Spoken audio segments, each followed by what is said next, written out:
It's The List and your boy with Jimmy Van and Sean Ross Sapp. All right, you guys are live.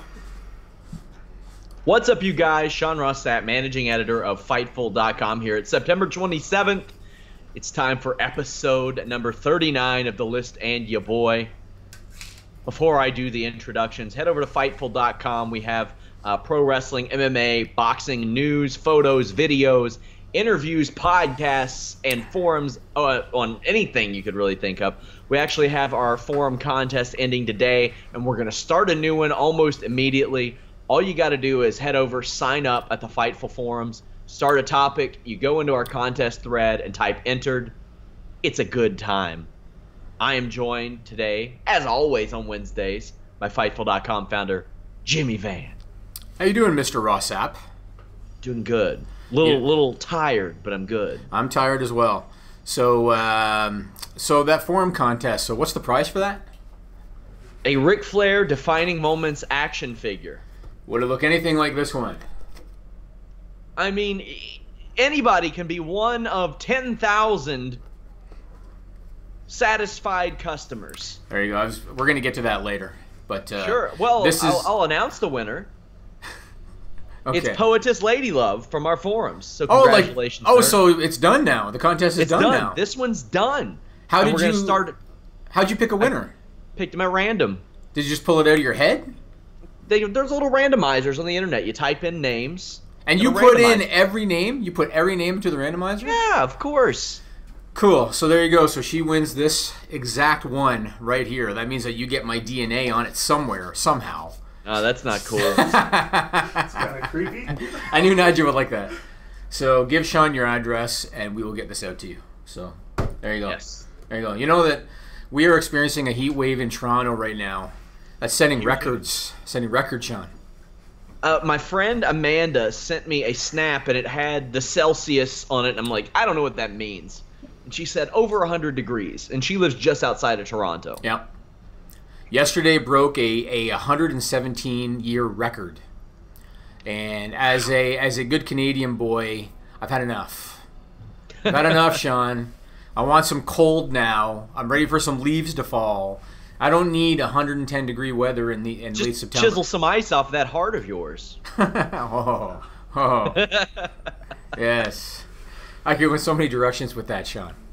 But people will shit on me on YouTube because, you know, it's popular to shit on the man. Yeah, it's popular to shit on the man. YouTube. Oh, I don't worry about the YouTube. If anything, besides our great live viewers who contribute to the conversation, which we encourage, comment your asses off, guys. Absolutely. You can read some of them out if they're, you know, not too R-rated.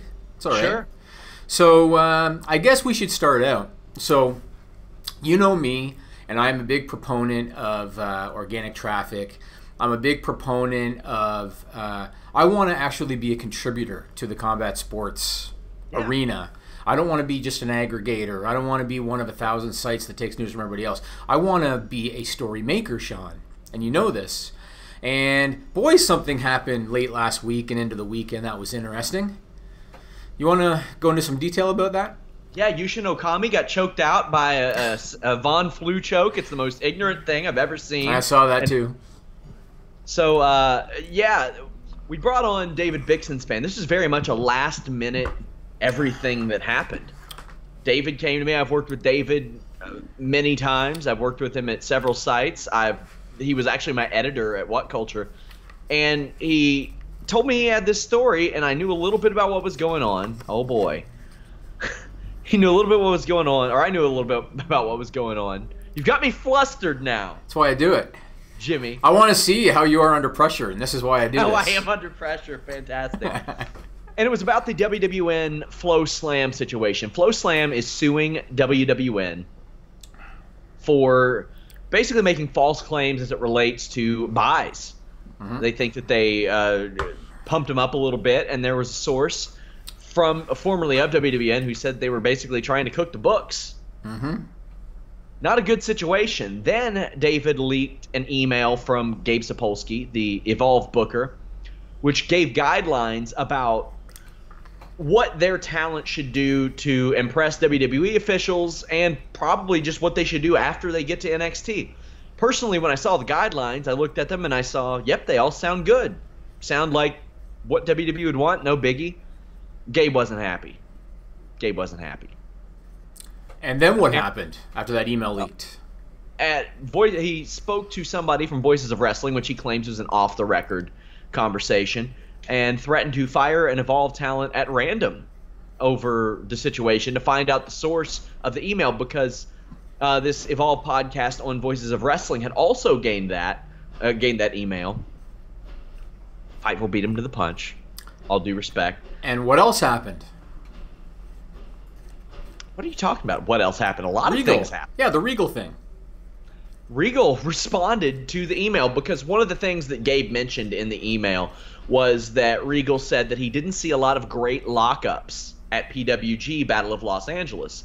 And Gabe just said, make your lockups mean something. Quite honestly, when I saw the guidelines, I looked at them and thought, yeah, they all make sense. Why wouldn't you want your lockups to mean something? Why wouldn't you want everything to mean something? Mm-hmm. So I didn't think there was anything bad there. Obviously, the lawsuit is bad. Matt Riddle was at Evolve 93, our good friend Matt Riddle, and addressed the internet rumors and said that Evolve will always have a home at WWN Live.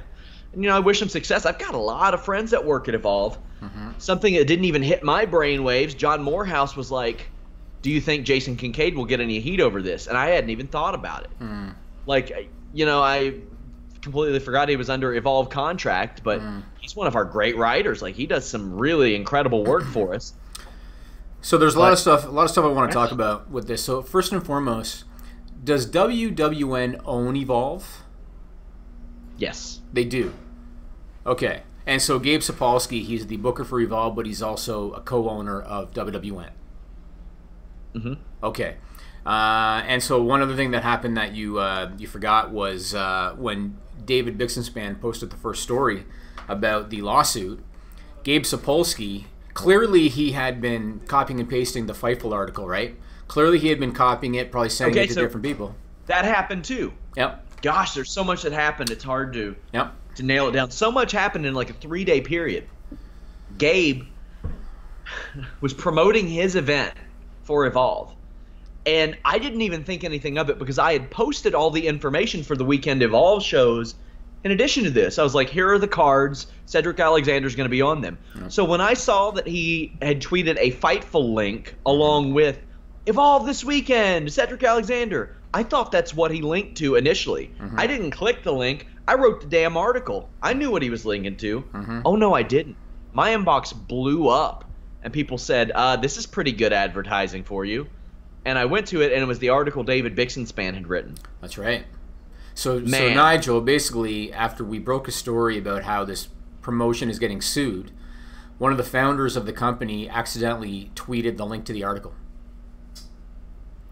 Now, I told David Bixenspan, when he writes his WWE story, I fully expect Vince McMahon to tweet it out now. Oh, right. It's got to happen. Right. It's got to happen. Well, you know what? I mean, let's. There's a few things here I want to talk about from a business perspective. So first of all, we've talked about flow in the past. Yes. And again, we're not geniuses and we don't know everything about everything. But when flow first came to prominence, I think last December is when they kind of announced what they planned to do. I was pretty clear in saying I just didn't understand the business model. And I didn't understand how they planned to make money. And I was not just taking that opinion out of my ass. I came up with that opinion based on Tommy Dreamer. And I think we've talked about this before, but I'm gonna touch upon it. So last year, Tommy Dreamer, we have a mutual friend that does marketing, and they contacted me last year, and they said, would you be at all interested in sponsoring the next House of Hardcore live stream? What they wanted to do is they wanted a flat fee. I'm not going to say how much it was, but they wanted a flat fee, and it was you were gonna basically have your whatever logo or whatever company you wanted on the ring apron. I think there was going to be a little logo on the screen, all of that. The reason Tommy Dreamer wanted to do that is because when they had attempted an iPay-per-view, they lost money on the iPay-per-view, and I don't know where he got these stats from, but he was able to do some research or whatever, and he found that there was over 10,000 illegal streams of that iPay-per-view. And so when he did the math, he was mad, thinking if these people had have ordered this legitimately, I would have made money on the show. Yeah. But they didn't, and he lost money. Now, granted, you can't look at that and say, well, that's lost revenue, very much like the McGregor fight, because not everybody that streams the thing illegally is going to order the show if they don't have that option. And the same thing holds true with the House of Hardcore. But based on his experience, I did not understand how Flo thought they were going to make money when you're charging people whatever it was, 13 a month, 20 a month, whatever it was initially for independent wrestling. I did not see how there was going to be a market for that. And so hearing now that they're struggling financially doesn't surprise me. What does surprise me, although it shouldn't, because you and I talked about this week and about the whole Global Force Wrestling and all of the lunacy that they have done. What shouldn't surprise me is the fact they didn't do their due diligence. How do you do a rights fee deal with anybody and not do your due diligence first? Like, how is that possible? How's it possible? You have to. You have to. Isn't that mind-boggling? That'd be like somebody coming to me saying, I want to put a banner on Fightful. I'll pay you up front on a CPM. And I say, awesome, we do 50 billion impressions a month. And they're like, awesome, here's a check. That's kind of sort of what happened.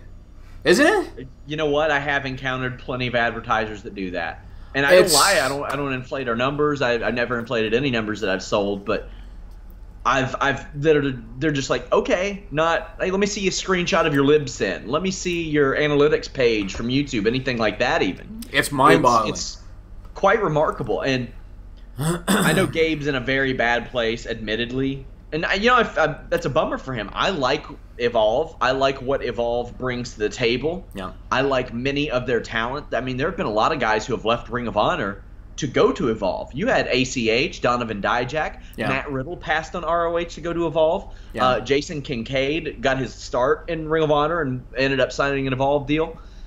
Actually, there was a joke that I retweeted or I posted that Donovan Dijak thought was kind of funny. I said, who's going to win the Evolve contract in Ring of Honor's top prospect tournament? Because it seemed like everybody who was in it would sign with Evolve, including him. It's unfortunate. The way that he handled it afterwards is a bad look. 2020 hindsight, maybe he shouldn't have posted the Fightful link. Yeah, maybe he shouldn't have. Obviously, it was because I was talking about this in the office too. You know how sometimes when you copy paste something, and then when you copy something else, it doesn't take, and you end up pasting the previous link. That's probably what happened. He just didn't check the tweet before he sent it out. Let me ask this question. So we know that Evolve and WWE are kind of in bed. We know that. Yeah, that's been the case for a while. I mean, Matt Riddle blew that door. I mean, he didn't blow it wide open. But the William Regal stuff, sending Norman Smiley there, but... I mean, Hunter's been at an Evolve show. To a degree, Matt Riddle did expose it a little more than I think anybody else had, because he has straight up told the story several times on our shows. He called WWE saying, do you mind if I work for Ring of Honor? And WWE said, we'll get you in with Evolve instead. Right. Go here. Right. Now, okay, so I understand that he might have gotten some heat from WWE over the whole situation. And I understand that they're in this lawsuit, and that's going to be stressful. And I think the Flow Sports thing was probably a major revenue stream for them. But looking at the email specifically, I had no problem with the email. Me either. Like, if anything, like you said, I think Gabe's handling of it after the email was leaked was worse than the email itself. I mean, he was trying to help his guys. He was trying to tell his guys, if you want to get noticed, this is what WWE wants. I had no issue with the email. But again, I understand when he says he's in a bad place, lawsuit, WWE's mad at me, there goes my big revenue stream for WWN. I get all that. But I great sound advice, I thought, in that email. And, I mean... if Regal saw bad lockups at PWG, he saw bad lockups at PWG. I love watching PWG, but it's not everybody's cup of tea. It's certainly not. Like, there are plenty of people who hate that style of wrestling. And William Regal, doing his job, may have mentioned that, saying, you know what, we lock up a different way here. We like for it to mean a different thing here. If you go to a Chikara, a PWG, an Impact, an Evolve, Ring of Honor, WWE, you could get 6, 7 different wrestling shows that want to accomplish 6 or 7 different things. And it sounded to me like William Regal doing his job and Gabe doing his job. And this isn't the first time Gabe has sent out emails. Matt Riddle also told us during the Joey Styles firing that they all got an email saying, do not say anything political on this show. Right. We are an escape. We are not trying to shove this in their face. And that's what got Joey fired. Right. So... Now, I completely. I will say this. So I know that Gabe, I think he told you that he thought that his comments to Voices of Wrestling, he thought those were off the record. And so part of the story, I can't recall if we already touched upon it, but Voices of Wrestling, they did a story about this with comments from Gabe Sapolsky saying, tell me who leaked the email, otherwise I'm going to randomly fire somebody from Evolve. Obviously, off the record or not, you got to think before you talk to somebody in the media, because that could happen. And saying you're going to randomly fire somebody when it's not their fault, that's a bad look. You should have thought twice about that. As Jeff Hawkins said on last night's post SmackDown show, the discovery period of this lawsuit is going to be very, very interesting. You know what? I think Flo's just trying to get out of it. Yeah. The contract, and I think that WWN. I mean, I've been through this myself in business when guys owe us money and they threaten to sue you claiming fraud or claiming whatever because they're just looking to get out of the money. I was just going to say, I think Flo is just trying to get out of the WWN contract, and I think that they think if we put enough heat on them with legal fees and whatnot, they're just going to back away and let it go kind of thing. Yeah. But what does Flo have without the WWN content? Nothing. Right. Nothing. They have one event scheduled for November. Right. And how much is it? $20 a month. $20 a month. Fuck. I just want to say this. When there's a wrestling lawsuit going on, and you have David Bixenspan, Brandon Howard, and Chris Harrington on your team. Right. There we go. Okay, TJP. Okay, TJP. That's how I feel about that. Yeah, it's whatever. I mean, I guess it is what it is, and this is kind of related, but maybe not really. So I found out today that there's another streaming service that's going to be launching called WExtremeW.com. So it's going to be featuring the archives of some hardcore wrestling promotions like 3PW that ran 15, 20 years ago. Mm-hmm. And they are somehow expecting to get $9.99 a month for that. Somehow.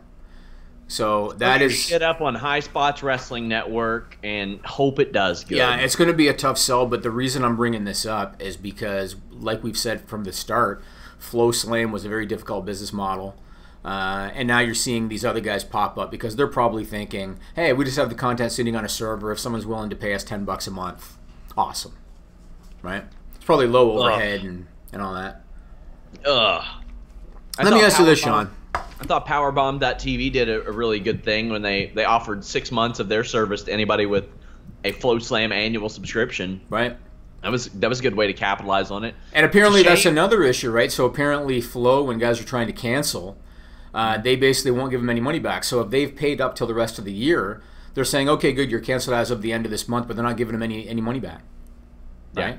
That's what the hell is that? You might as well just stay on until the end of the year. I have 3 services. I have WWE Network, I have High Spots, and I have New Japan World. I mainly have New Japan World still because it's tied to my Wrestling Inc. email account, and I can't cancel it anyway. So, I would have it anyway because I cover those events. I talk about them on podcasts and stuff, but it ain't easy to cancel that New Japan World if you don't speak Japanese. Or at the very least to read it. The High Spots Network, I have to watch old PWG stuff and shoot interviews. I'll throw that on there sometimes. We do articles called From the Archives on occasion where we'll take stuff that maybe hasn't come to light heavily from an old shoot interview or something. It's good for a slow day content. Mm-hmm. But I'm sitting here and I'm thinking $20 for FloSlam. It's tough. Think about where we are, Jimmy. Yeah. Right in a couple months, whenever Impact, if they do launch their service, you'll be able to get WWE's, New Japan's, High Spots, Powerbomb.tv, Impacts, and UFC Fight Pass pretty much for the price that you would have paid for one WWE pay-per-view a few years ago. Right, and Flo and WExtremeW.com. Oh, I meant all those together. FloSlam is more expensive than any of them. Yeah, which is mind-boggling. I mean, obviously they did it because they needed to with all the overhead and everything, up the startup costs. But do you remember when The Rock did the Hall of Fame speech back in 2000, whatever that was, 2008 or something? For his dad. Yeah. And he did the very entertaining speech, and he was pointing out certain wrestlers in the crowd. And at one point, he did a fun little thing with Santino Marella, and he looked on at a sheet, and he was like, San Francisco. You know, he was making like he didn't know his name. So I almost have to do that legitimately when I bring up this next one. Billy Bhatti. Oh, boy. Now, under normal circumstances, I would not bring up, you know... Spell that, oh, boy, B-H-O-Y. There you go. Oh, boy. Normally, I wouldn't bring up some random plug that I'm not familiar with. Yeah. But this got a lot of play. I was all over Twitter. A lot of wrestlers. Ricochet was one that commented on this guy. Reddit, it was all over Reddit. And so I was like, you know what? Based on all of this, I need to bring this up because somebody posted, I think, on the forum or somewhere that they enjoy our talk about wrestling media. Yeah. And I don't know if this guy qualifies. But not anymore, he doesn't. Well, not anymore. I don't know if he ever did. But why don't you tell us, the Cole's Notes version of Billy Bhatti and what happened with this fool most recently? He wants to be Vince Russo real bad. Real bad. He was Who is he? Who is he? He was on Big Brother years ago. He didn't work out as a wrestler, didn't work out as a reality star, and he would always he had the Jinder Mahal getting a WWE title shot story before anybody else and ran with that ever since. But his stories were often incorrect to the point to where my team was instructed, don't post anything from this guy. It's not reliable. It's not reliable consistently. Right. You can't trust it. He got hired at my former place of employment and lasted a whopping 12 hours there before getting canned. Went back to Sportskeeda. I mean, he was what people identified Sportskeeda as. And they cut him after he made a lot of homophobic remarks and... Didn't he say sexist. Something that female wrestlers are strippers or something? Yeah, and to be honest, if you piss off Deonna Purrazzo, you had to do something really wrong. Mm-hmm. Yeah, and he pissed off Deonna Purrazzo. One of the nicest people in the business I've ever met. Right. I can't really even summarize all that he's done. He's just a flaming piece of trash that finally got doused. Okay, Sean, doesn't have work, and he got suspended from Twitter. Stop dancing around the topic. Why don't you tell me what you really think of him? You know what I think about him. Well, you just kind of said it. He's garbage. He's garbage. He's not a good writer. He's not a good podcaster. He's not an entertaining personality in any regard. I hate gimmicks when you're a journalist. I hate gimmicks. I've told all my team that too. Journalism is what you have to fall back on. Mm-hmm. I say ya boy on occasion, but I mean I'm not like. So sorry, you said you don't like gimmicks. Is that what you said? Is that what I heard? But he tries really hard to be this politically controversial gimmick. I don't like that. Ultimately, you fall back on your journalism, you fall back on your sources, you fall back on your skills, right. And that guy had fucking none. So why did it blow up that he was fired? Why does anybody care? Because they don't have to do it. Well, okay, he would get cited by a bunch of websites, not Fightful.com. And people would, they would go to these websites and they would see him cited. Then they would click the link, they would open it up, and they'd be like, oh, this guy. Oh, this guy. Oh, this guy. So is he one of these guys where he would just make shit up out of his ass? I don't know, Rusev has new red tights, so he's like, oh, hey, Rusev is, he's going to be doing a Russian gimmick. At he would times, just throw shit up like that? I know that he did have somewhat of a source in WWE. He knew somebody, but it wasn't consistent. Right. He was getting fed bad info all the time. Right. Well, good for him. Good for him. He, I saw he took the criticism incredibly well, just like how you used to. So that's pretty good. And but you've gotten a lot better. How he took it because he didn't take it well. He got banned from Twitter, and so did his podcast account. Really? They all got cut from Twitter? Yeah. He violated the terms of service. He threatened to hospitalize somebody. What? When hasn't he? He What is threatened it with Ryan these people? Satin with that all the time. Yeah, see, I'm not really familiar with this guy. You've mentioned his name to me in the past, but I'm not really familiar with him. So, Yeah. Good for him, man. Good for him. So, I wanted to bring that up because somebody said they liked the wrestling media thing, and because I saw all of the I think the Ricochet tweet was the one that told me maybe I should mention this because wrestlers are actually getting involved. So Aleister Black too. Aleister Black did too. Really? A lot of people, man. Really? And he said it pissed off Deonna Purrazzo. Yeah, like I said, man, if she's going at you publicly, especially on Twitter, Right. oh man, like you had to have done something wrong. And then I looked and I was like, man, color me surprised. Right. Color me surprised that it was this guy. And I mean, a few months ago there was the story of him, like he had spread that Rusev and Lana asked for their release, and then they mocked it on Twitter. So there you go. Well, good for him. Let's wipe our hands of that. Yeah, I mean, Trash. so does he live in? You said he was on Big Brother. So where does he live? This guy. How the hell should I know? Is he American? I don't know. Oh, okay. Well, I mean, Hell, you know, maybe. Who gives a shit? Starbucks is probably hiring. You could probably, be a barista or something. There's nothing No, wrong they with probably that. do background checks. He ain't getting hired there. I'm trying to help him out. Tony Schiavone got a gig there, so I'm trying to help the guy out. Why you gotta take a shot at Tony Schiavone? Huh? Why are No. you taking shots at Tony Schiavone? No, he did it for benefits for his family. I fully respect that, man. I fully respect that. I think he's doing all right these days. That's good. I don't have an opinion one way or the other. Seems like a good enough guy. Cool. So I've been waiting for about 3 minutes for you to segue because you're supposed to be so good at it. And every time I pause, Nigel, waiting for the segue, I get dead air. This is the reason, Nigel, that in previous weeks I've done my own segue, because when I wait on him, I get dead air, even though he tries to shit on me when I do my own segue. So Nigel, you see what I'm talking about now? Jimmy, do you have any ketchup? I'm Canadian. We must have some here somewhere. I needed to put on all those harsh browns you're serving me. That's the best you could come up with? Yeah, it was. I'm looking at Sean Ross Sapp right now. Why didn't he do the segue?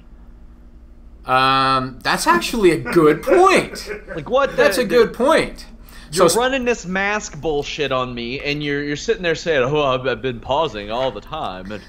So speaking of Sean Ross Sapp, ya boy, Duty, Trash, I recently talked to one of Evolve's superstars, Matt Riddle. Let's see what he had to say. Digging holes, and taking falls. The guy's got it. He still got it. You ever gonna face Trent Seven and lose to him? I'll face him, but I won't lose to him. I haven't lost to him yet.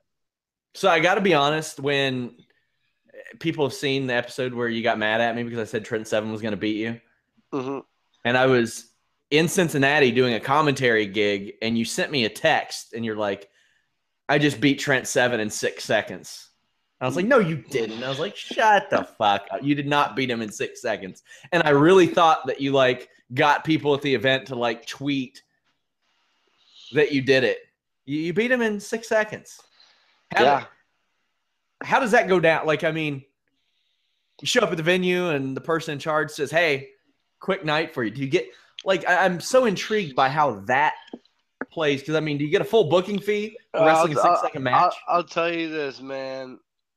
When you just ooze charisma and you walk into a room and people just start chanting, bro. It happens to me all the time. You only have to work about 6 seconds. Have you watched it? Did you see the pop I got on that?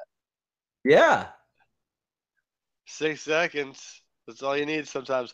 No, this is what happened. We got there. We were scheduled to go that 25, 20 to 25 minutes. We were the main event, day one, super strong style. And Trent was like, "Hey, what do you think?" And I was like, "I think that's a great idea." And it wasn't just so we could have a quick match, but it was it's a 3-day tournament.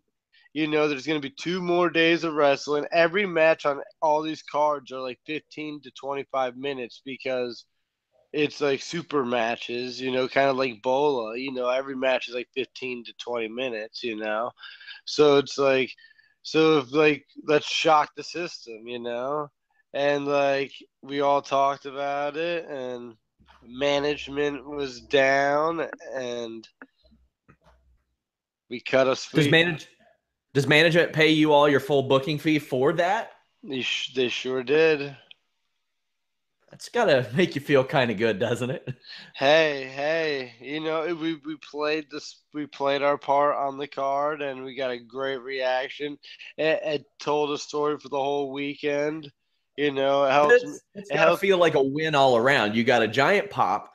You beat a WWE contracted guy. You did it in 7 seconds, and the crowd was happy about it. At that, you did something new, and management was like, yeah, we'll do it, and we'll pay you the same as if you did a 25-minute match. Yes. But Joey Janela says you don't work over 15 minutes. Sometimes I think I said to Janela when he said this, sometimes when you're good enough, you don't have to work more than 15 minutes. Well, you know what I thought was funny was that weekend you had a match that went 15 minutes and 1 second after he tweeted that. Dude, I knew deep down. I've had some 20-minute matches and like some 30-minute matches here lately. I've been going a little longer. Maybe not the last couple, but like I think the weekend before that I had some long ones. It's about time you got that cardio up. Yeah, that's that cardio. Matt, thank you. As always, we look forward to talking to you again. Yeah, man. But you're not wearing the Ya Boy shirt, so you're dead to me. Yeah, I'm wearing Suplex. They're pretty good. They're pretty good. I love their stuff. They got premium products, Suplex. You can get my bro T-shirt. I do the sport wrestling, not the pro wrestling. So. Full day's pay for 6 seconds of work. Not too bad. I will say one thing about what Riddle said about, not working 15 minutes or whatever. If you want longevity in wrestling, given today's style that a lot of these guys have, especially if you go to WWE, you got to be smart about what you do in the ring. And when I heard this interview with Matt, you might find this weird. The first guys I thought of were the Fabulous Russo brothers. Really? Yeah. Do you have any idea what I'm talking about? Maybe not in that regard, no. So in the 80s, the Russo brothers, Jacques and Raymond, were notorious, like in a good way, I guess you could say famous, for being really good at killing the first 10 minutes of a match without even a lockup. Yeah. And Larry Zbyszko, the 7-minute stall. There you go, same thing. And what they would do, and you've probably seen it because they did it in a few TV matches, but they usually did it at the live events. Jacques Rougeau would do a nip up, and then he would invite his opponent to try to do it, and he would do like a flip over the top rope, kind of thing, and he would invite his opponent to do it. They would get massive heat from the audience, and not even a lockup. And I remember hearing stories from guys like Arn Anderson, who said that whoever was working the Rougeaus loved that, because they knew it was going to be an easy night. They knew they could go out there for 15 minutes, and the first 10 would be killed by that bullshit. So, sorry, go ahead. I have watched Eugene on independent shows spend about 10 minutes threatening to shove his thumb up a guy's ass. Right. And Shark Boy threatening to bite a dude's ass. Lots of ass play on these indie shows, especially near where I wrestle. And of course, that's what you remember. You remember the ass play. Well, I remember because that's what everybody was there to see those guys. Yeah. And they got 10 minutes of threatened ass biting. Now also I want to bring up when I told Matt that he was going to lose to Trent Seven that WrestleMania weekend, he got hot. Like, he got really mad at me on that show. Really? And yeah, it was funny. You all can go back and watch it. But I had just been told that he was going to lose to a WWE contracted superstar, and I thought it was Trent Seven. Mm-hmm. It ended up being Drew McIntyre, which he says, he's like, well, if that were the case, I don't even think Drew knew. But I remember I was doing a commentary gig that night, and Matt sent me a text, and he was like, check your notifications, bro. And they had a rematch, and he beat Trent Seven in like 6 seconds. Right. And that was the story we just heard where he got paid for all that. And we can address the elephant in the room. I've only reached out to Matt to ask him, hey, did you get paid on time by Evolve? Because that's something that I had heard. Right. Usually I don't, if people are affiliated with us, I don't like to use them as sources for stories. I think it's a conflict of interest. But I was completely transparent with that. I would be shocked if he were allowed to be featured on Fightful again. I schedule that with him myself, but I would be shocked if something hasn't been said to him. I can't say that it has. I've not spoken to him once about this stuff. So yeah.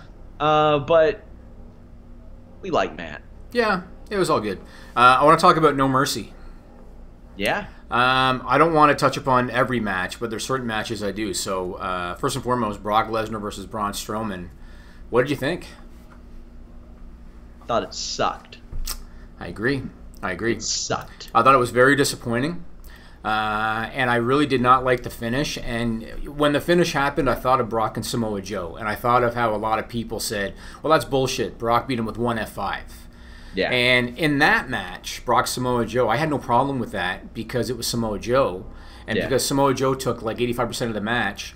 And because the finish came off out of the blue when he had the choke on Brock and Brock turned it into the F5 and got it and pinned him. I was cool with that. In the Braun Strowman match, here's a guy that was booked for how many months, Sean? 8 months?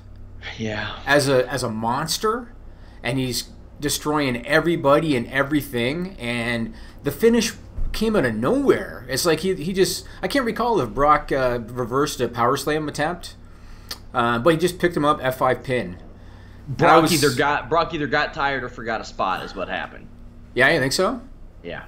Okay, but I was very disappointed in that. Steve Austin even said he was interviewed by 107.7 The Bone out of San Francisco. He questioned if it was wise for Braun to lose after one F5.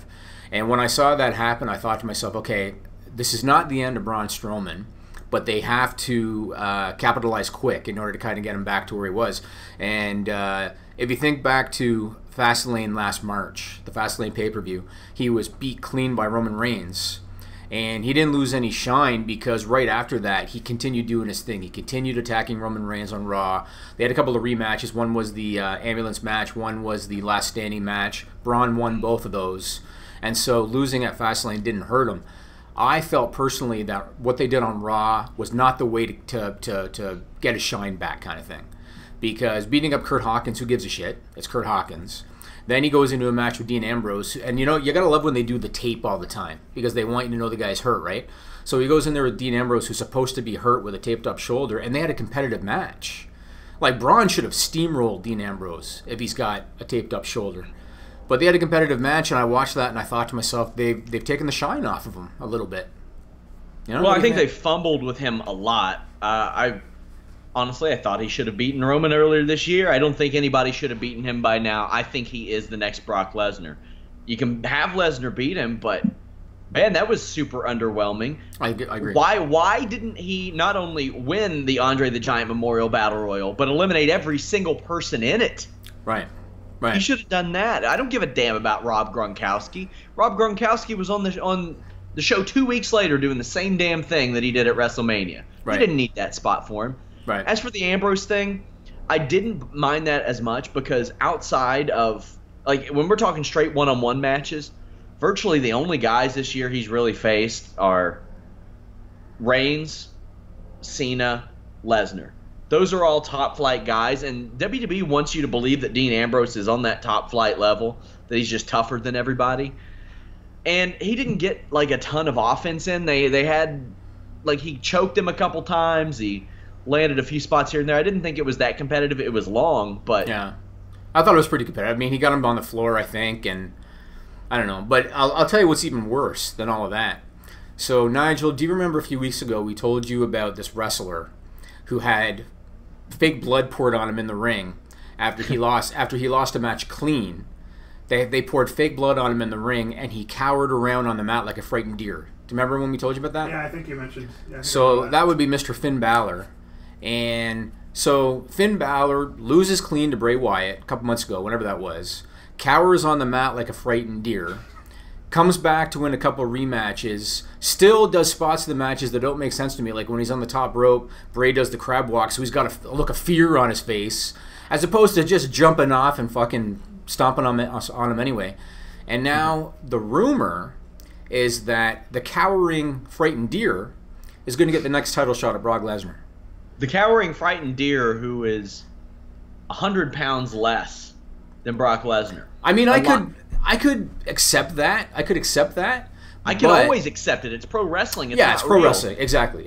I could accept that, but how is the audience supposed to accept him as a viable challenger when he just finished a series against Bray Wyatt. I think somewhere along the way, Nigel has pinned Bray Wyatt. Yes. So how are we supposed to look at Finn Balor as a viable... Nigel fits the Wyatt family profile. Yeah, not bad. Not bad. We got to get you a one-piece, Nigel. Canadian wing. Not bad. But how are we supposed to look at him as a viable contender when he got out of a series with Bray Wyatt, including a clean loss, cowering on the mat like a frightened deer? Now he's going to get in there with Brock Lesnar, and we're supposed to look at him as a viable contender? Well, I want to make it clear to those when I spoke of size, I didn't mean like I can't believe that Finn Balor would stand a chance. It's pro wrestling. I believe anybody has a chance. Right. But I was more comparing Bray Wyatt, Brock Lesnar. Right. Like, oh man, like so he's terrified of Bray Wyatt at times, but he wants to challenge Brock Lesnar. Right. Okay. Exactly.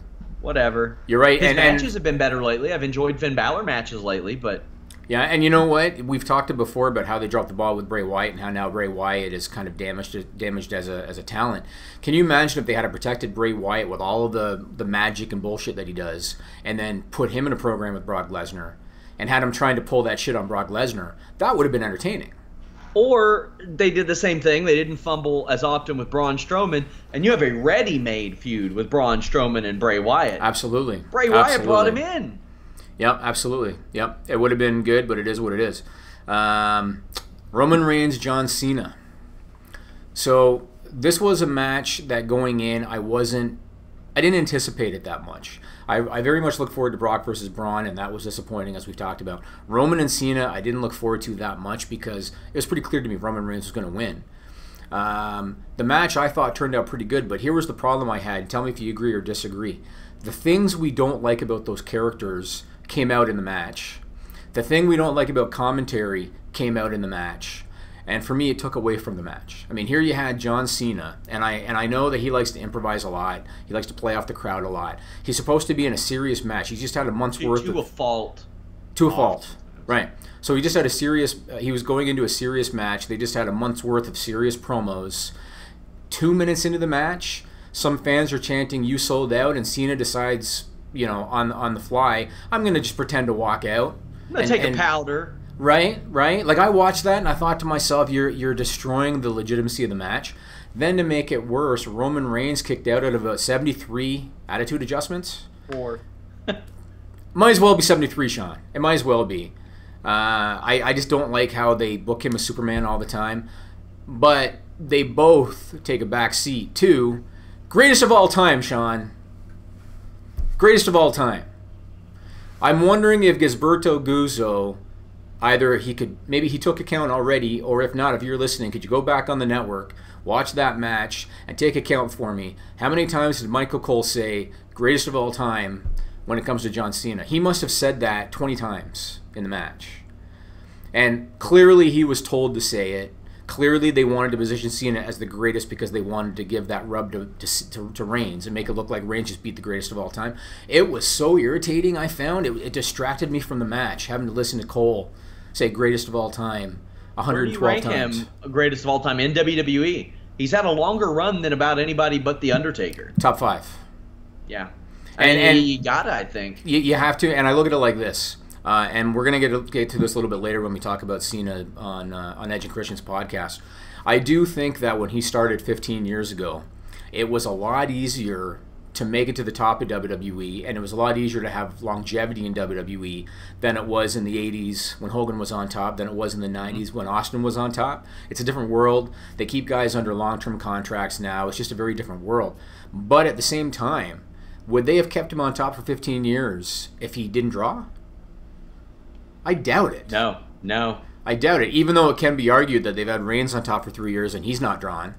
They got Jinder Mahal headlining SmackDown, and 60-70% of the arena is empty. That's right. So I've defended John Cena against a lot of criticism over the years, like especially his in-ring style and stuff like that. Like there are times he doesn't do the springboard stunner anymore because Steve Austin started to publicly say that it looked like crap. It did, yeah.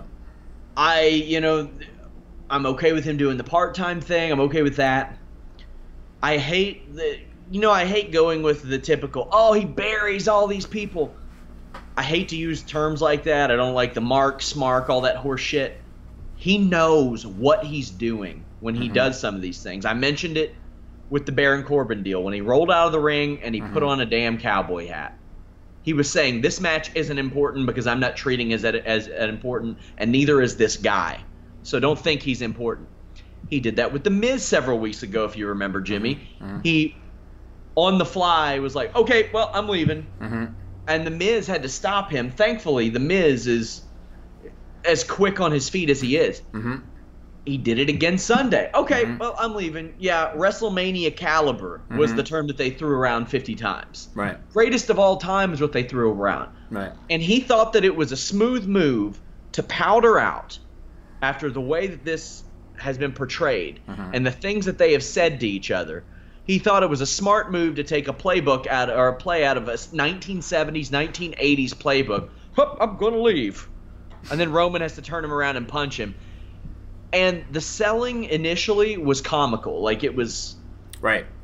Like one punch and he's laying on the mat and all that. Taking flatbacks off of one punch. Now, Roman Reigns throws one hell of a work punch. One of the best I've seen. Cena does not. Cena does not. And he's had a lot of shoulder injuries, so that's understandable. But, I mean, hey, nobody's keeping him from throwing uppercuts. Roman Reigns does it all the time. The Undertaker did it all the time. Kane did it all the time. Do you remember the Boss Man's old uppercuts? He threw a hell of an uppercut. Boss Man was phenomenal with his punches. His punches looked as good as anybody, I think. Yeah. But anyway, I want to move on. Nigel. Yes. Have you ever done anything, any kind of sport, any kind of physical contest that you've been a part of? Not really team sports. I used to snowboard a lot. Okay, that's not. We'll go with Yard sprint shitting seems to be the popular thing. It's what's hot in the streets these days. Well, maybe in Ewing, Kentucky. So, hey, Nigel, if you were, let's say that you were doing a 20-minute snowboard race, right? Let's say 10 minutes into that snowboard race, you hit a tree face first, and all of your top teeth broke off. They got shoved up into your jaw. 4 millimeters. Yeah, 4 millimeters. Your front teeth got shoved up higher up in your jaw. And a couple of them broke off, and your mouth is all full of blood and everything. How would you do, like, finishing the last 10 minutes of that snowboarding race? I'm gonna go with probably not well. So Cesaro, who we have put over a lot, Sean, on this podcast over the months. Nigel, he was in a tag team match at the No Mercy pay-per-view. Early in the match, he was flung into one of the ring posts. I still don't know, Sean, how he didn't get his hand up. Unless he did it on purpose, but he was flung into the ring post, hit the ring post mouth first, knocked his front teeth up into his jaw. There was blood everywhere, and then he proceeded to wrestle 10 more minutes and finished the match. And wrestled well. And appeared on Raw the next night alongside Sheamus, and took a bunch of selfies with his teeth looking like a mess like that. That guy, Cesaro was a stud, man. That guy does not get enough credit. To me, he was the superstar of the whole show, I thought. Yeah, hats off to him. He got a great reaction backstage, too. As if people didn't know that he was double tough anyway. Right. It was reaffirmed. They let him know about it with a rousing ovation. Right. And he deserved it. And then Jason Jordan, man. I think the time has come. The time has come for Jason Jordan in storyline to tell Kurt Angle, I made the whole thing up to get ahead, and maybe attack him from behind or do something, and then try to work as a heel. We've talked about it. It was painful, wasn't it? It was painful. And we've talked about it on this podcast, man. No one was going to buy this. From the time they booked it, no one was going to buy it. Today's fans are too educated. They read the internet. You got Kurt Angle posting on Twitter, something about my 5 children, forgetting about Jason Jordan because it's stupid. It was never going to get over. No one is buying it. It's killing them. They need to just get away from it, turn him heel, attack Kurt. I made it all up. They got to do it. Like, what do you think? Yeah, you got a team of writers. They can come up with something creative. And I know that there'll be some goofball that's like, well, why don't you write something better? Well, that's not my job. Can they come up with something better? Can they come up with something better? It wouldn't take me long. By the end of the night, I could have something better. No, they, not you. They. Could they come up with something better? I don't know. I would hope so. If I could by the end of the night, I would hope that they could. Yeah. I thought that Sunday was going to be Jordan's Die Rocky Die promo. It was not. He needs to get there because he's dying a slow death with this crap, He is. Okay, Nigel, let's go to stupid people. All right.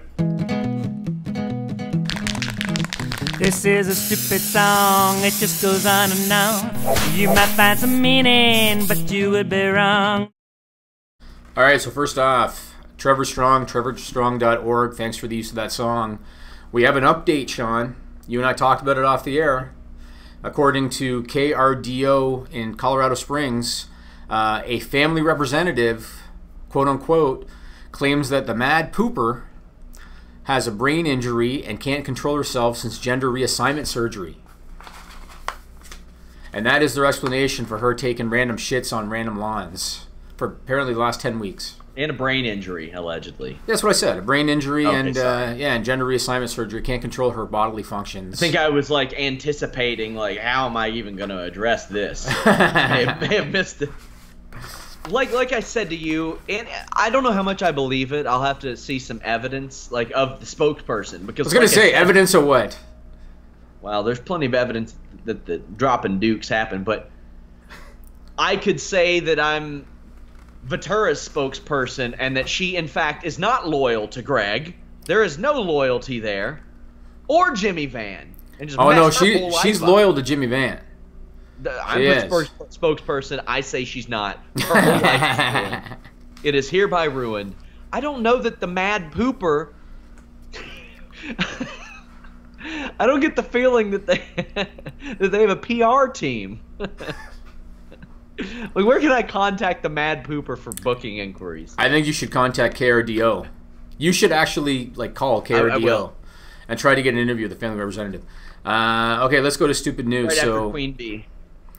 This first one was reported by the BBC on September 26. Something tells me that you're going to have an opinion on this, and I think Nigel's going to have an opinion on this too. BBC have interviewed me before. I'm sure they have. They have. I had to explain to them Bubba the Love Sponge work. Oh, did you? So a U.S. rapper named B.O.B., his real name is Bobby Ray Simmons Jr., has started a crowdfunding campaign because he believes the Earth is flat, and he wants to send satellites into space to look for the curve. He's looking to raise $1 million, and at last check he had raised $2,850. Isn't it amazing that these people, Sean, you know what they actually do? So they actually post photos on social media of, say, the New York skyline, and they say the Earth's flat because there's no curve. So in their mind, the Earth is about, what, 200 miles wide? Yeah. In their mind? It's unbelievable. The political guy over here, I'm sure you have opinions on this whole Earth is flat theory or conspiracy theory, because there's been a lot of bullshit with athletes and rappers and stuff about that. I was just going to say, why waste all that money on a satellite? Just get them a fucking plane ticket. Well, considering Maybe you that... could pretend that airplanes in the night sky were like shooting stars. There you go. Well, considering he's raised $2,800 out of $1 million, Nigel... Over your fucking head, Jimmy. Way over your fucking head. It's one of the songs. To be completely honest with you, I was not really listening, but I would not have gotten it, Sean. I wouldn't have gotten it. Not my kind of stuff. This next one, this one's interesting, man. I know you're a fan of animals, Sean. Yeah. At least cats. And so you might find this one interesting. So it was reported by the local.de, which is a news publication out of Germany, that a wild bison was spotted in eastern Germany for the first time in 250 years after facing near extinction in the area. All right? For the first time in 250 years, a wild bison was spotted. A local man spotted the bison, went to local authorities to let them know. Local authorities decided it's a danger to the public, and they had it shot. Oh my No. Yes. Oh my God. Yes. Can you believe that, Nigel? That's ridiculous. Isn't that unbelievable? They couldn't at least get a tranquilizer dart? Well, there have to be more. We know there have to be more. So the article said that they're making a comeback in other areas like Poland and whatnot. Okay. That was the first one they had seen in Eastern Germany in that particular area. And now the WWF, not to be confused with the World Wrestling Federation, Yeah. they're looking to file charges, even though I don't know what they think they have to do with it. But yeah, I thought that was unfortunate. This last one, are you familiar with institutional syndrome? No, I'm not. So institutional syndrome is when people that spend long periods of time living in a prison or a medical facility, they have trouble functioning in the real world, in the outside world, Yeah. right? And if you've ever seen Shawshank Redemption, There's a character named Brooks who's in prison for like 50 years or something, and when he gets out, he doesn't know how to function and he hangs himself. Right? He actually tried to get back into prison because, right? Yeah, I am familiar with that, just not the term. Okay, so this story, I don't know if this story is stupidity or institutional syndrome. I tend to think it's stupidity because these guys are young. So it's not like they've spent 50 years behind bars. It was reported by WLBT Channel 3 in Mississippi on September 19th that 4 inmates broke out of the Holmes-Humphreys County Correctional Facility, went to a dollar store, broke in, stole whatever they could carry, brought it back to the jail, snuck back into jail, and were looking to sell the shit to other inmates. They were caught. It was picked up on surveillance camera. One of them actually got... Yeah. It's funny that they never even thought about that, right? Surveillance camera. And one of them actually got bonded out like a day or two later. He got out on bond. But, yeah, they did that. 4 guys went to a dollar store, stole a bunch of cigarettes and shit, tried to sneak back in to sell it to inmates, and got caught. One of my favorite shows is currently on hiatus. I almost got away with it on the ID network. And unfortunately, like I said, they're on hiatus. They came back last year. This is the story. I need this story. It's basically a show where people escape or they jump bail or something, and it's their tales on the road, and then how they eventually get caught. I need that story firsthand. You should email in to them and tell them about it. Give me a shoot interview with those 4. Right. Well, I'll pay the $20 for FloSlam if they get that on there. One of them is definitely available because he got out, so you could probably talk to him. Let's talk about the Shield reunion. Yeah, let's. Now, let me tell you something, Sean. I understand WWE's desire to try to minimize network churn outside of WrestleMania season. Makes perfect sense, right? I understand they're trying to present hot matches and hot angles because they want to keep subscriber counts up prior to Mania. That's why they did Roman Cena on a B show. That's why they did Brock and Braun on a B show. And now the plan apparently is to do a Shield reunion against The Miz, Bo Dallas, and Curtis Axel at the Survivor Series. Here's my question. Do you remember the 2011 Survivor Series? I do. Now, on that show, ironically enough, it was another Survivor Series, and ironically on that show, The Miz was also featured. They had The Rock's in-ring return after 7 years to Madison Square Garden. Should have been fucking huge, right? The Rock's in-ring return after 7 years. And as it turned out, it kind of fell flat. And the reason it fell flat is because it was The Rock and John Cena against The Miz and R-Truth at a time when The Miz and R-Truth had been booked like scrubs, and at a time when Cena, because he was Superman Cena at the time, was taking care of both of them by himself, which made everybody question, why does he even need The Rock? He doesn't need him. He's killing these guys by himself, right? So now they're going to take The Miz, put him with Bo Dallas and Curtis Axel, who sure as fuck aren't the British Bulldogs by any stretch, and they're going to reunite the Shield for the Survivor Series. How do they expect... Do you think there's going to be anticipation in that, knowing the competition? Because to me, there's not. Nope. No. No matter who they put them up against on their current roster, it would have to be an established trio. Yes. Agreed. A new established trio. Yes. I'm not talking like some makeshift Braun Strowman, Cesaro, Sheamus thing. Yeah. We know that Sheamus and Cesaro aren't on that level now. Yeah. It would have to be a new established trio. What about Cole and Fish and O'Reilly?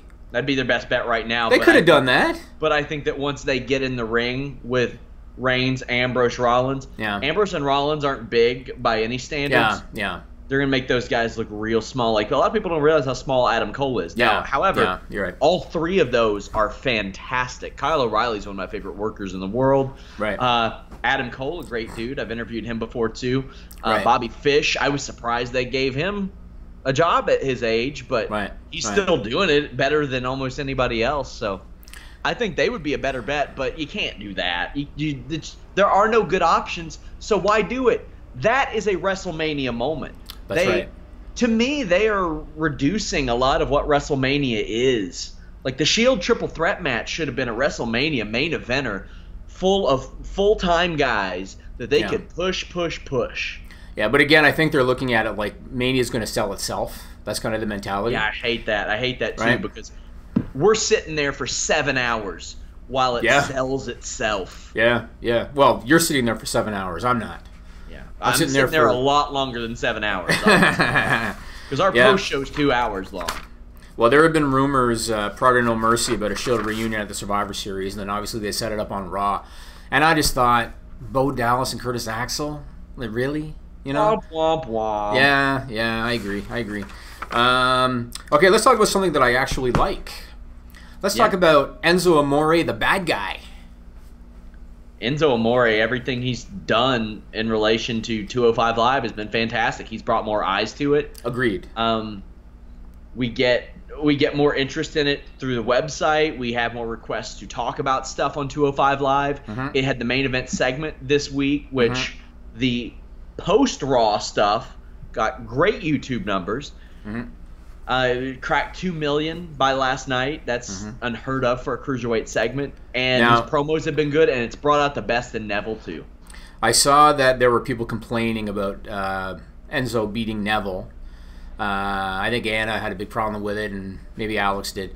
Going in, I mean, last week on our show when we were doing our predictions, I picked Enzo to win, but I thought he was going to win, as I call it, slipping on a banana peel. I thought Neville was going to slip on a banana peel. I didn't think Enzo was going to win due to wrestling action, and that's exactly what happened. He won due to Neville slipping on a banana peel. I had no issue with it. I don't know why anybody's frustrated with it. Like you said, Enzo was elevating 205 Live. They did not position him as being a better wrestler than Neville. And in terms of people thinking about, what does this do to the cruiserweight division, and people are thinking about quality and legacy and all of that, all you got to do is look at Drew Carey in the Hall of Fame. WWE doesn't care about legacy or quality or anything like that. It's a business, and it's marketing, and it's revenue, and that's all they care about. And I think Enzo's helping 205 out a lot. Had no issue with it. He came off like such a pompous jerk on Raw that watching the start of that segment, I thought, are they turning him heel? I mean, it sure looked like they were turning him heel. And then on 205 Live, he went full-fledged heel, attacked Neville from behind with a crutch. I'm cool with it. The one thing interesting, because WWE is all about dollars and cents, Enzo's been a pretty big merch mover. And what is a heel turn going to do to that? I mean, I don't know. Right? Yeah, that is something to look at. But he's been a numbers mover for better or for worse through everything. Like they just like him. And from what I heard, he did make amends backstage, and they just ran with it. Like, there were a lot of people that thought the whole thing was a work. The whole thing was not a work. Right. Had Big Cass never got hurt, I don't think Enzo Amore would have been a baby, or would have been a heel. No. Like, because now Enzo, how is Big Cass not the baby face? Oh, when he comes back, he will be. Yeah, like, he is the baby face in that entire situation. I could even see them. I could see them having Cass come back to do a run-in on Enzo and put them back together for a short time, because he's not going to be back for 8 months. Yeah, right. I could see that happening. Yeah, I could see that happening. But Enzo made amends with a lot of people backstage. There are still people that he rubs the wrong way, but he recognized the situation and he treated it accordingly. And from what I was told, it said a lot to those backstage. So he's one of the best promos on Raw. He is. He's a fantastic actor. Yeah, that guy. I agree. I think he's doing good for the show. All right, let's talk about the immortal Hulk Hogan. So he appeared on a Fox News documentary series called Objectified. Now, there's a lot of stuff he talked about that we're not going to go into. He claims he doesn't use the N-word anymore. Good for Hulk Hogan. Sacrifice, Hulk. Yeah.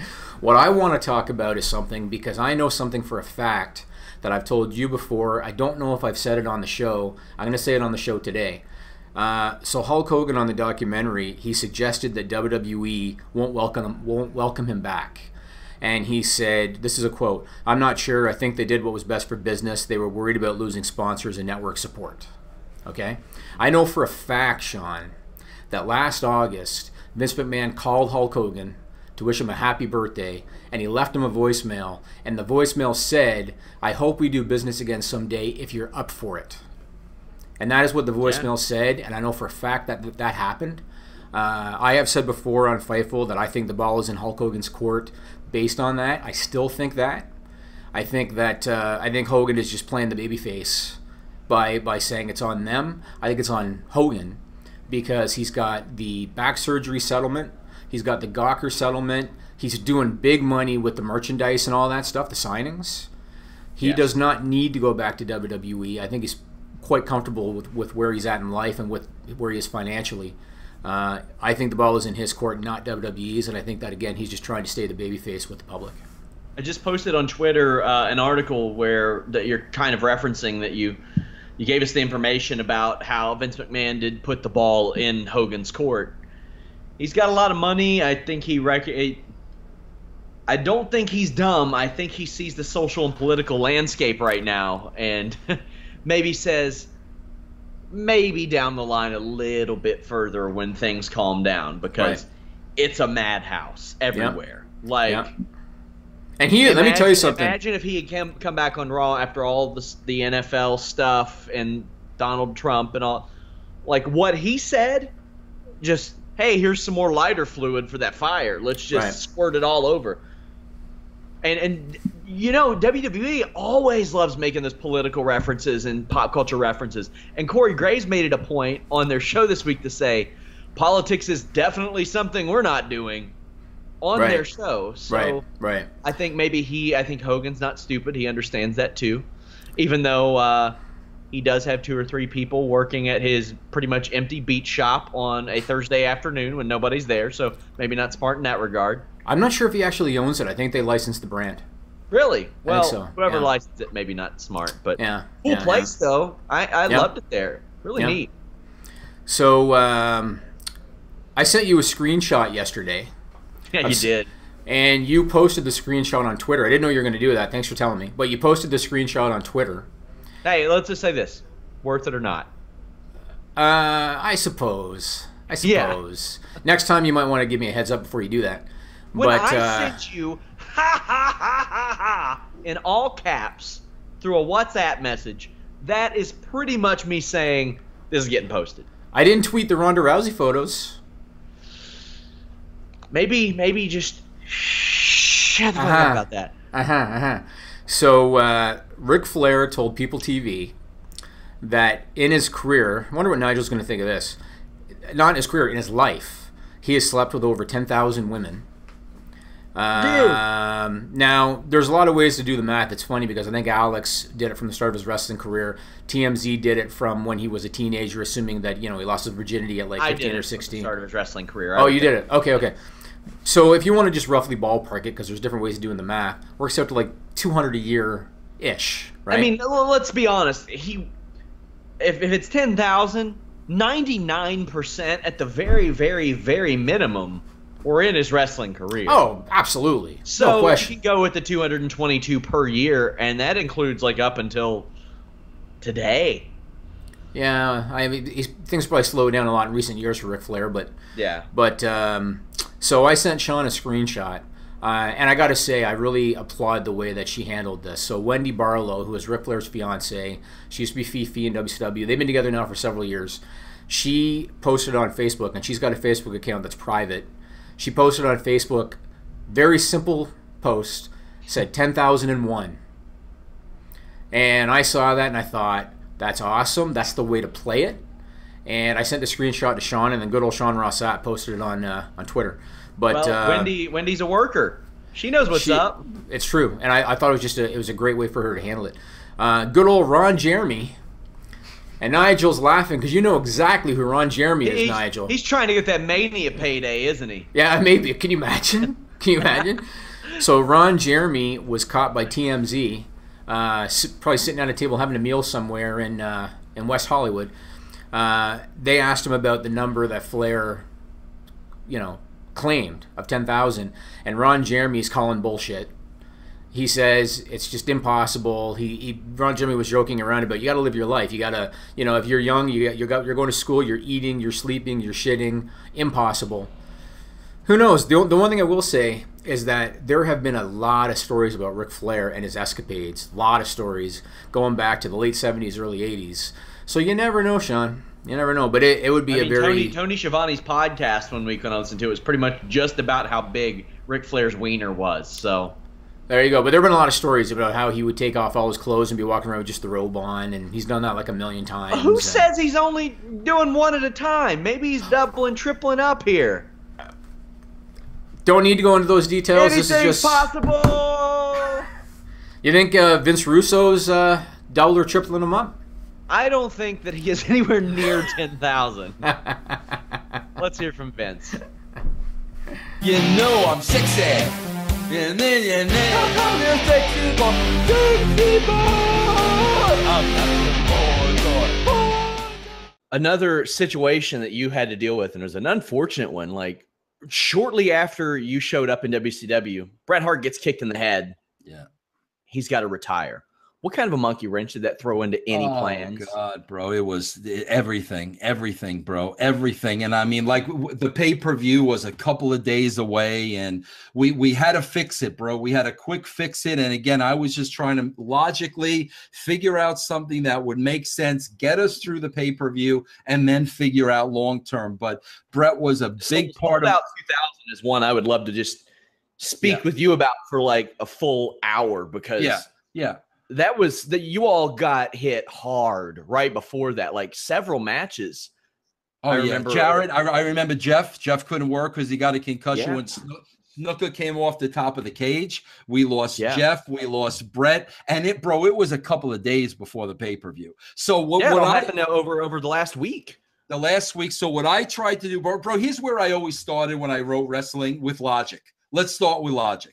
Okay, if this was really the hand we were dealt, logically what would happen? And that's what I try to refer back to.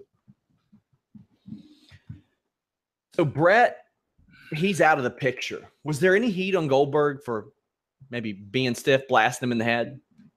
Bro, I don't know if there was in the locker room, you know what I mean? But at my level, I mean, there wasn't, stuff happens in the ring, bro. I mean, it just happens. Sometimes guys are careless. I mean, it just happens. In the locker room, I don't know if there was, but from a management level, I mean, there wasn't. It's just part of what you're dealing with. How soon after that did you all know that he was cooked, he was done? Bret? Oh, like, bro, I probably didn't believe it till the end of my contract at WCW.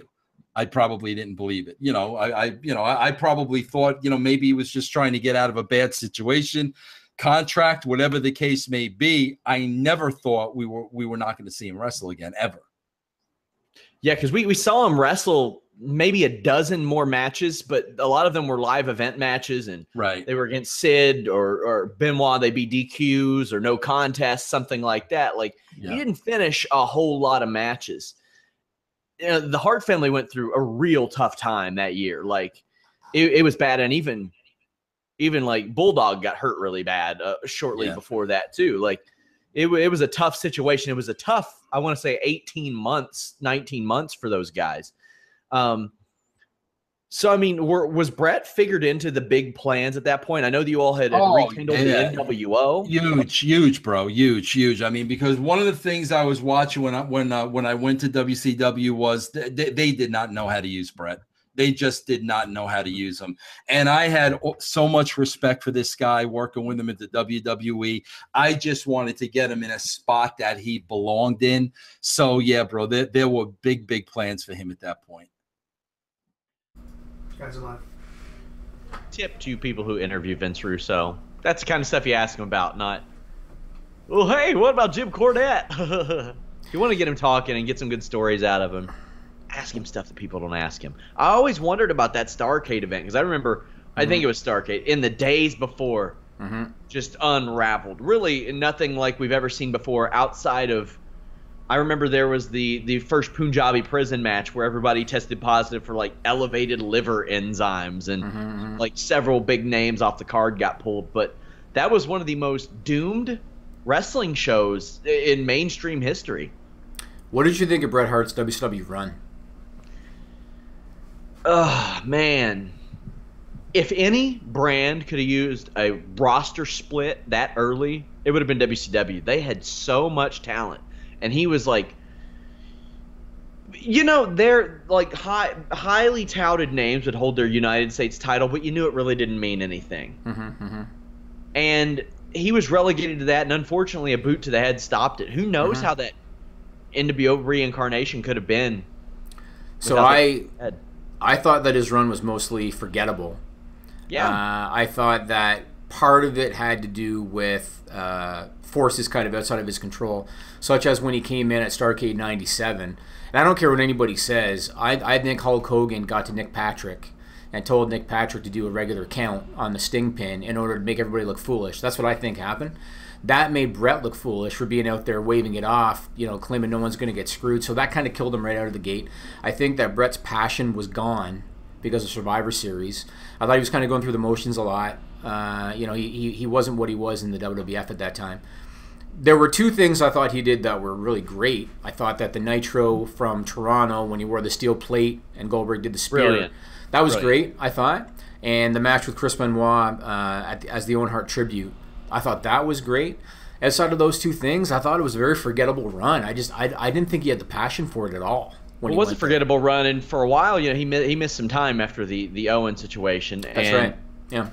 He had a great match in February of '99 with Booker T. Other than that, his matches were there. I mean, he had some decent matches with DDP and Ric Flair and Kurt Hennig. Yep. But his best match is one that I'll probably never watch again in Chris Benoit because I don't feel comfortable watching the match. But the plate was good. I was interested in the NWO revival, but it just didn't. It wasn't what it needed to be, and that's a shame. It's a real ran its course. So this next one, this is not something I should talk about when I have an employee in the room. But I, in my entire life, any job I've ever had, I have never feared getting fired, ever. I have worked with people that have feared getting fired. I've worked with people that walked on eggshells. I've never feared it. And if I felt I was being mistreated at a company, if I felt management wasn't good to me, I would always make it known how I felt. I would always try to get to know whoever the boss was, whether it be the general manager, whether it be the CEO. I always would do that. I always felt like if I get fired, I can find something else. And that was always my mentality. So I've never had that fear. John Cena was on the Edge and Christian podcast, and he said that he finds that a lot of the talent today is too nervous to go to Vince McMahon. And this is a quote. He said, "I don't understand the nerve-wracking of it all. You get fired, that's the worst thing. We're in the business of holding on to a lot of guys. There's never been a better chance for someone to be a WWE megastar than right now. The door is wide open." I don't, and you know something, he also talks about in that same interview, he talked about how he thinks there's some complacency in the locker room. And we've talked about how there is in some cases, but in a lot of cases there's not. In a lot of cases, guys want to supposedly grab the brass ring and they're being held back creatively. But I will tell you a problem, and this is something Daniel Bryan's talked about, this is something that other people have talked about. Part of the problem is the fact that a lot of the talent today is intimidated by Vince McMahon. They don't talk to Vince McMahon. Sasha Banks one time did an interview, and I don't remember where it was. She said she mainly talks to Triple H because that's who she knows from NXT, right? And I think a lot of other talent feels the same way. They know Hunter from NXT. They're intimidated by Vince, so I think in some cases even avoid Vince because they're intimidated by him. He is the decision maker. He is still the boss. Daniel Bryan in his book said straight up, Michael Hayes told me as soon as I was in line for the title, get to know Vince McMahon. Go to his office, talk to him, get to know him. And Daniel Bryan started doing that. I can't believe that a lot of the talent today, I think even Jinder Mahal said on Jericho's podcast that he's intimidated by Vince and would go to his way to avoid him. Are you crazy? If you want to get ahead in the company, you go to the guy. And that's what you do. And so I agree with Cena to a degree about complacency. Like I said, I think there's a lot of guys that do have that hunger and that drive, and maybe they feel like, creatively they're not getting opportunity. But if you're not going to bring yourself out there, and if you're going to sit back and wait for them to tell you what you're doing tonight, what do you expect to happen, right? So to a degree, I agree with Cena. To a degree, not completely. So I agree and disagree, and I can apply this to my job. When people ask me for advice about advancing in their careers with this, I just say, nobody's coming to get you. Right. I'm not tracking you down. And nobody's just like, we got to make that guy our guy while he's not doing anything. And Vince Although McMahon, I did that. I'm sure is the same way. I did that with you. I went after you. I was making a full-time living. Thanks. Oh, so you're saying unemployed people. Hey, I'll apply it to my situation too. I used to be worried about my position here the first several months I was here. I did. I didn't know you very well. We interacted on Skype. When we started to do this show, I got to know you on a more interpersonal manner. I saw your dedication. I saw your demeanor, that type of thing. And that's the type of thing that a lot of these wrestlers aren't doing with Vince McMahon. And Agreed. I think it is hurting them. Absolutely. John Cena is on that level. John Cena interacts with all these people. I think that maybe he doesn't understand that not everybody, that maybe Vince doesn't have time for everybody. That being said, you got to do something different. And complacency is poison. Absolutely. And you look at somebody like... If I'm complacent, I could lose my job. If I'm not there, somebody else will be there. And that's the same thing in WWE. If somebody is complacent, somebody who isn't complacent will step up and be more than happy. Unless you're Randy Orton. You can be complacent and keep your job there, apparently. Right. But you look at a guy like Kevin Owens, right? And Kevin Owens right now, he's the premier guy on SmackDown, even though Jinder's the champion. Kevin Owens is the guy on SmackDown right now. And he, in interviews, had said pretty openly that he goes to Vince. And he talks to Vince, and he has a relationship with Vince.